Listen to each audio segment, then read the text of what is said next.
हाय, मी शिवानी रवींद्र मुंडेकर म्हणजेच मुरांबा मालिकेतील तुमच्या सगळ्यांची आवडती रमा. आणि आज आपण राजश्री मराठी बरोबर आहोत आणि आज मी तुम्हाला दाखवणार आहे व्हॉट्स in my makeup bag.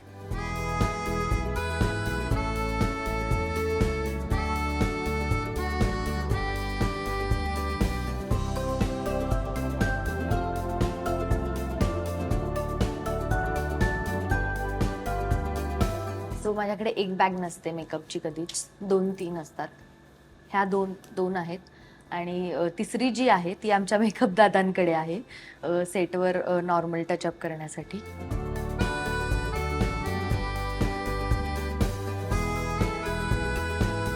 So खूप सामान असतं मेकअपचं, कारण मला जेव्हा मेकअप येत नव्हता तोपर्यंत ठीक होतं, तोपर्यंत मला काही एवढा इंटरेस्ट नव्हता त्याच्यात. पण जेव्हा मी मेकअप शिकले आणि मला तो यायला लागला आणि या सिरियलमुळे मुरांबामुळे मला खूप सारे लुक्स करायची संधी मिळाली, तेव्हा मी हळूहळू मेकअपच्या गोष्टी घ्यायला लागले. नवीन काहीतरी एक आयलायनर शिकून मग ते हे असावं आपल्याकडे, ते असावं, असं सगळं करून खूप गोष्टी घेतल्यात. सो लिप ऑइल, ब्लश आणि लिपस्टिक या 3 माझ्या फेवरेट गोष्टी आहेत. त्यामुळे खूप ब्लश आहेत माझ्याकडे, मी दाखवते तुम्हाला. हे 2 आहेत. हे हायलायटर आहे आणि हे एक लिपस्टिक पॅलेट आहे, ज्यात खूप शेड्सच्या लिपस्टिक्स आहेत, ज्या मी ब्लश म्हणून पण वापरते. तो हे ब्लश, आय शॅडो आणि लिपस्टिक तिन्ही मिळून हे पॅलेट वापरते मी. इथे एकदा गो टू लुक असेल, म्हणजे असं क्विक कुठेतरी जायचं असेल तर फक्त कॉम्पॅक्ट करून हे डन, आणि मग तुम्ही कुठेही जाऊ शकता. हे आणि हे एक सगळ्यात महत्त्वाची गोष्ट आहे माझ्याकडे, आयब्रो डिफायनर. कारण आयब्रो मला अशा पूर्ण, माझ्या आयब्रोज आहेतच आधीपासून पण व्यवस्थित, आणि पण मला त्या ब्लॅक नाही आवडत. सो ह्या 2च शेड्स आहेत ज्या परफेक्ट आहेत आयब्रोसाठी असं मला वाटतं. सो हे एक पॅलेट आहे त्याचं.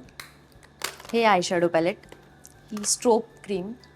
आपण स्किन केअर नाही करत कधी कधी, म्हणजे ते महत्त्वाचं असतं करणं, पण कधी कधी वेळ नसतो मला, मी लेट येते किंवा कधीतरी लेट झाला असेल, मला पटकन शॉर्टसाठी जायचं असेल, तर फक्त ही ग्लो ऑल डे म्हणून एक स्ट्रोब क्रीम आहे, तर ती क्रीम लावून मी फक्त पटकन मेकअप अप्लाय करते आणि जाते. तर तुमचा जो स्किन केअरमुळे ग्लो येतो तो या क्रीममुळे येतो, म्हणजे एका क्रीममुळे.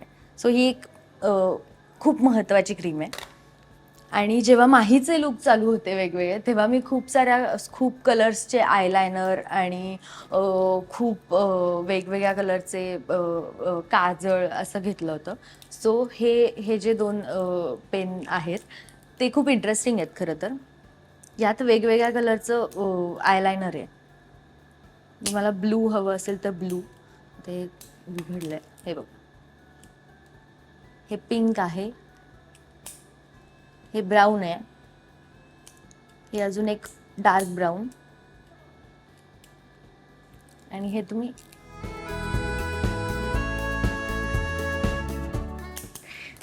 हे एक आहे आयलायनर जे ग्लिटरी आहे.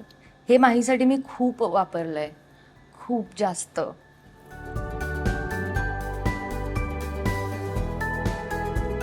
तर हा असा एक पाउच आहे. इथे सगळे ब्रशेस आहेत, वेगवेगळे mascara, eye shadow palette, blush, हे सगळं यात आहे. आणि हा माझा सगळ्यात फेवरेट बेस, जो आपण मेकअप बेस म्हणतो, जो इम्पॉर्टंट असतो आणि जो लाईट असावा असं मला वाटतं. खूप असं जास्त मेकअप केल्यासारखं वाटतं काही काही फाउंडेशन्स लावल्यानंतर, पण हा जो बेस आहे तो मला एकदम परफेक्ट सूट होतो. आणि इथे स्क्रीनच्या मेकअपसाठी हा एकदम परफेक्ट आहे. त्यामुळे काहीही न लावता कधीतरी मला नॉर्मल कुठेतरी शॉपिंगला जायचं आहे, काही करायचं आहे किंवा डिनरला जायचं आहे, तेव्हा मी फक्त कन्सिलरही नाही लागत जेव्हा हा बेस तुम्ही यूज करता. सो हा PACचा आहे लिक्विड फाउंडेशन आणि 1.5 असा शेड आहे याचा. हा माझ्या स्किनला आणि माझ्या टोनला एकदम परफेक्ट जातो. एकदम परफेक्ट म्हणजे एवढं परफेक्ट मला काहीच नाही माहिती. ही 3री-4थी बॉटल आहे माझी चालू केल्यापासून. आणि एक अजून एक माझी सगळ्यात फेवरेट गोष्ट म्हणजे हे कॉम्पॅक्ट. शॅम्पॉचं म्हणजे मी फक्त स्ट्रोब क्रीम लावते आणि त्याच्यावर हे कॉम्पॅक्ट करते जर मला नॉर्मल कुठे जायचं असेल तर. म्हणजे हा मेकअप खूप वेगळा असतो जो आपल्याला स्क्रीनवर बघायला मिळतो. आणि नॉर्मल मेकअप जेव्हा मी नॉर्मल डेला कुठेतरी माझं काहीतरी काम असतं तेव्हा फक्त स्ट्रोब क्रीम जी मी तुम्हाला दाखवली ही आणि त्याच्यावर हे कॉम्पॅक्ट करून मी जाऊ शकते आणि त्याच्यावर फक्त एक ब्लश झालं. हे शॅम्पॉचं आहे कॉम्पॅक्ट आणि याचा शेड आहे RR9. नॅचरल शेड आहे याचा. हा माझा मिरर, छोटू मिरर. आणि हा माझा सेटवर न्यायचा पाऊच आहे. सो याच्यात नॉर्मल ब्लेंडर, स्पंज हे कॉम्पॅक्ट असतं आणि ब्लशचा छोटूसा ब्रश जो पाऊचमध्ये बसेल असा आणि हे तर जे मला सारखं लागतं आणि लिपस्टिक्स आहेत.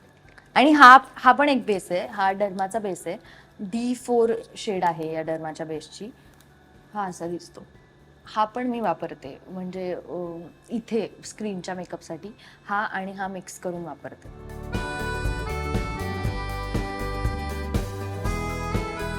आणि आता सगळ्यात महत्त्वाचं येतं ते स्किन केअर. स्किन केअरचा पाऊच हा अख्खा स्किन केअरचा पाऊच आहे. आधी माझं एक छोटू रुटीन होतं स्किन केअरचं, पण नंतर मला असं वाटलं की आता आपण चेंज करूया. कारण आपल्या स्किनला वर्षानुवर्ष जर आपण एकच प्रोडक्ट वापरत राहिलो आणि कधीतरी वेगळं प्रोडक्ट वापरलं किंवा आपल्याकडे कधी कधी आपण बाहेर जातो तेव्हा आपले प्रोडक्ट्स नसतात, तेव्हा आपण काहीतरी वेगळं वापरतो, तेव्हा आपली स्किन त्या प्रोडक्ट्सना साठी वेगळी रिॲक्ट होते.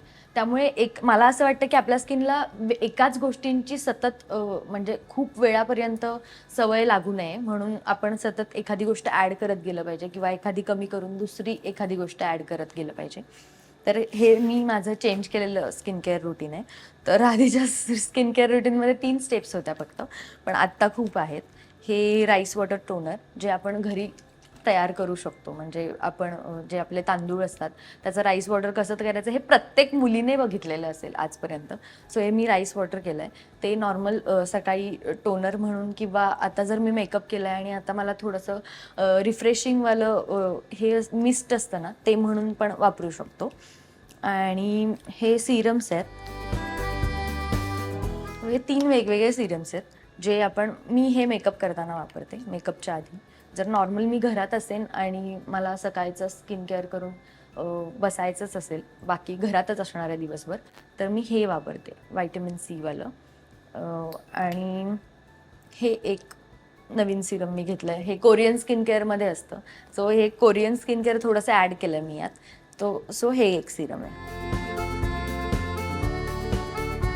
आणि हे मॉइश्चरायझर हे पण या सिरम बरोबर असतं. हे सिरम आणि हे moisturiser is a best combo ever. आणि नंतर मस्ट असणारं सनस्क्रीन. सगळ्यात इम्पॉर्टंट स्टेप सनस्क्रीन. सो हे असं किती 1 2 3 4 5 स्टेप स्किन केअर आहे. आणि नंतर लिप ऑइल किंवा लिप बाम. सो माझ्याकडे खूप सारे लिप ऑइल्स आहेत, पण आत्ता ते मला सापडत नाही आहेत कारण खूप खाली गेलेत. हे एक लिप ऑइल माझं फेवरेट आहे. हे लिपस्टिकवर पण तुम्ही लावू शकता किंवा नॉर्मल आपले स्किन केअर झाल्यानंतर फक्त लिप बाम म्हणून सुद्धा याचा यूज होतो. जरी म्हणजे लिपस्टिक लावल्यावर बऱ्याच वेळा असं होतं की खूप साऱ्या लिपस्टिक्स अशा असतात मॅटमध्ये ज्याच्यामुळे आपले ओठ ड्राय होतात, म्हणजे ते दिसतात ड्राय झालेले, तर ते स्क्रीनवर पटकन कळून येतं. सो मी हे लिप ऑइल नेहमी बरोबर ठेवते. सो ही आहे माझी मेकअप बॅग. कशी वाटली हे कमेंटमध्ये कळवा. आणि तुम्हाला असं वाटतं की माझ्या मेकअपमध्ये ही गोष्ट असायला हवी ज्याने मला इझी होईल मेकअप करणं किंवा काही गोष्टी करणं. आणि माझ्याकडे अशा खूप महागड्या गोष्टी नाही आहेत. मॅकचं तर फक्त मस्कारा आणि एक बेस आहे मॅकचा जो आता संपला आहे. आणि बाकी फारशा अशा गोष्टी नाही आहेत. आणि अजून मला एक गोष्ट दाखवायची आहे तुम्हाला. ही PSCने ब्रश क्लीनर म्हणून एक प्रोडक्ट होतं मध्ये, ज्याच्यावर तुम्ही हा आयशॅडो ब्रश आहे आणि आपण 2-3 शेड्स मिक्स करतो ना, तर आपण एकच ब्रश आपण सगळीकडे वापरतो. सो त्यामुळे खूप मिक्सिंग होतं. सो एक शेड लावल्यानंतर हे असं केलं तर पूर्ण ब्रश यात क्लीन होतो आणि यात राहिलेली शेड पूर्ण यात ॲब्झॉर्ब होऊन दुसरी जर शेड तुम्ही लावायला गेला तर ती शेड ह्या शेडमध्ये मिक्स नाही होत. सो ही एक खूप मॅजिकल गोष्ट आहे मला असं वाटतं आणि याचा मला खूप उपयोग होतो. सो अशा काही गोष्टी आहेत. अजिबात महाग असं प्रोडक्ट्स नाही वापरत मी. खूप कमी महाग आणि आपल्याला सगळीकडे मिळतील. कारण खूप गोष्टींचं असं होतं, की आपल्याला शेडच नाही मिळत. मग तो एक शेड घेतला होता, तो मस्त होता यार. मग त्यासाठी त्याचा विचार करत आपण बसतो आणि आपल्याला मुलींना मला असं वाटतं, की बाकी गोष्टींचा विचार नाही करता येत. फक्त तो शेड यार, ह्या गोष्टीचा विचार करून आपण तासनतास सुखात बसू शकतो. त्यामुळे मला ते नको असतं. त्यामुळे पटकन अवेलेबल होणारे आणि इझी प्रॉडक्ट्स मी ठेवते माझ्याकडे. हे असं आहे माझं सगळं. आणि तुम्हाला जर आवडलं तर मला नक्की कळवा किंवा माझ्या स्किन केअरमध्ये, माझ्या मेकअप रुटीनमध्ये काही गोष्टी ॲड करायच्या आहेत तर मला कमेंटमध्ये नक्की सांगा. आणि तुम्हाला कसं वाटलं तेही कळवा. Thank you.